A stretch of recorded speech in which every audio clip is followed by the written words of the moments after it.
પોરબંદરના દરિયામાં હાલ કરંટ વચ્ચે ચોપાટી ખાતે પ્રવાસીઓ દ્વારા જોખમી રીતે સેલ્ફી લેવામાં આવે છે અને સ્નાન કરવામાં આવે છે, ત્યારે ચોપાટી ખાતે સાવચેતીના બોર્ડ મૂકી દરિયામાં નાહવા પર પ્રતિબંધ મૂકવા માંગ ઉઠી છે.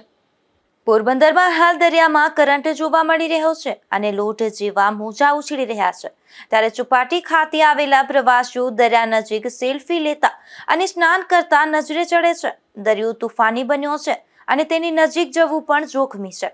તેવા સમયે સેલ્ફી અથવા સ્નાન વેળાએ પ્રવાસીઓને દરિયાના મોજા પોતાની સાથે ખેંચી ન જાય અને કોઈ દુર્ઘટના ન સર્જાય તે માટે અહીં સાવચેતી માટેના બોર્ડ મૂકવા જરૂરી બન્યા છે.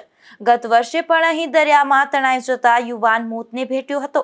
સ્થાનિકોને તો આ પ્રકારની દુર્ઘટનાની જાણ છે, પરંતુ મોટા ભાગના પ્રવાસીઓ તેનાથી અજાણ છે અને દરિયામાં જોખમ લઈને પણ સ્નાન કરી રહ્યા છે અને સેલ્ફી લઈ રહ્યા છે.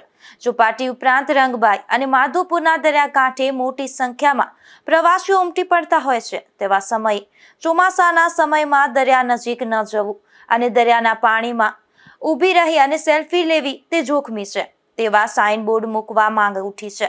ભૂતકાળમાં માધોપુર અને કુચડીના દરિયામાં ડૂબી જવાના બનાવો પણ બન્યા છે.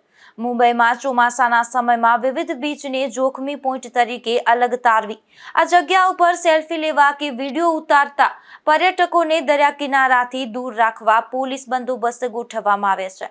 ઉપરાંત દરિયા કિનારે સેલ્ફી પર પ્રતિબંધ મૂકવામાં આવે છે.